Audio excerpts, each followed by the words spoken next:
These times I said I'll be alive. Come on, Kyle, you know the words. Not doing it. You said No. the purple crows. Come on. You're not doing it. You say you're unbelievable. Oh, I love the color. I'm liking the look, Zoe. I love it. Thank you. Yours too. I like the background interior design. Oh, yeah, that's really the nice. hallway. Yeah, it's kind of Really cool. nice. Yeah, we just built this house last year, so yeah, it's trying to get Okay. used That's to it. amazing. Beautiful. Thank you. I have to say, I watched Family Plan first, and then I said, I'm going to watch Family Plan 2.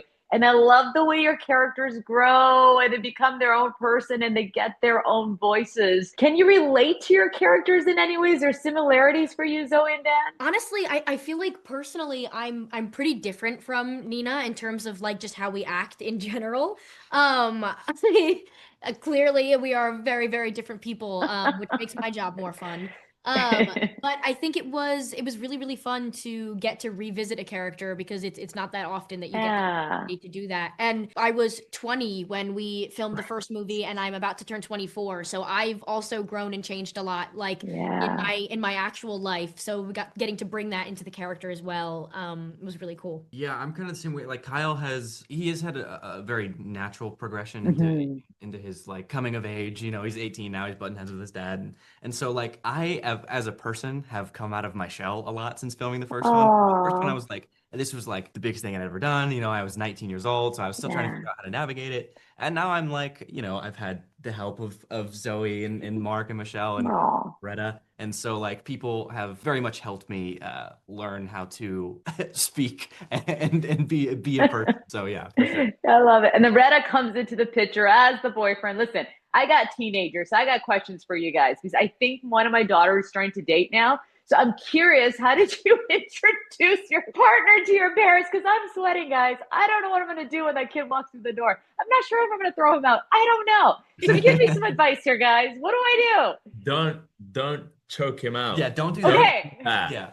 Okay, if the first time she meets a guy is him coming out of the shower half naked, I allow you to choke him. Right. I mean, you probably tell him off. Maybe not, but Yeah. tell him off. Yeah. But yeah, no, that was. I think talking about like how characters are different. If that happened to me, I would have to run back in the bathroom, lock it, just get changed, and come out and pretend like nothing happened. To be fair to Omar, at least it was not on purpose. That was not what it was supposed Yeah, to but be. Omar comes out and says, "Hey, Dad." I'm like, "Come on." He's your boyfriend? This guy is ripped. Can he put some clothes on?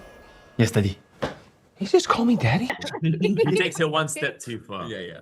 He does. And I love the scene. There's so much happens in the car, right? When you're with your parents, you have those discussions and you have music and you talk about nostalgic music. And then we see, you know, your character Kyle starting to learn how to drive. So I'm curious, are you guys good drivers? And your first car that you ever gotten? Ooh, you know what? I think I am. a good driver. Oh, okay. I want to say that.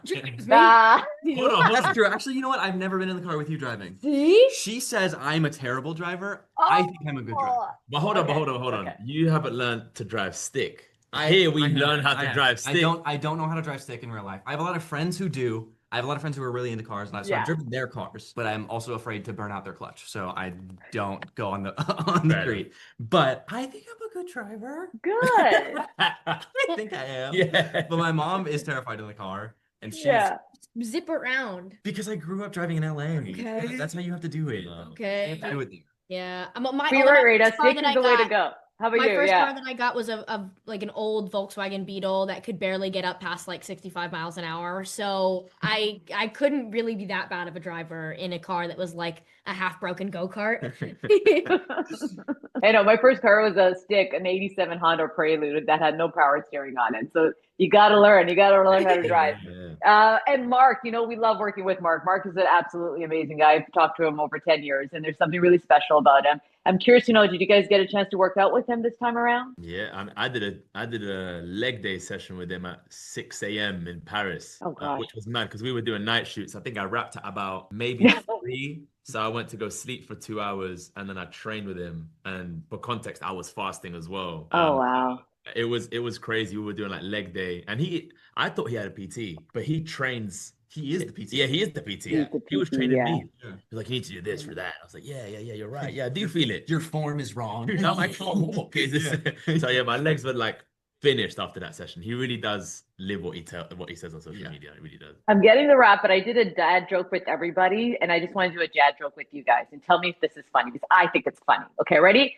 What fruit likes to go down a slide? What? Kiwi. I gotta laugh. I've actually never heard that before. Yeah, I've never heard that one. I'm gonna steal it. Kiwi. You're gonna be doing all day today. So wonderful talking to you guys. Have a good day. Congratulations. Bye. So what's the plan? To take down Fred, we have to get into the house where I grew up. You want to go for a climb with me? It would be an honor, Daddy. Dan. You're unbelievable.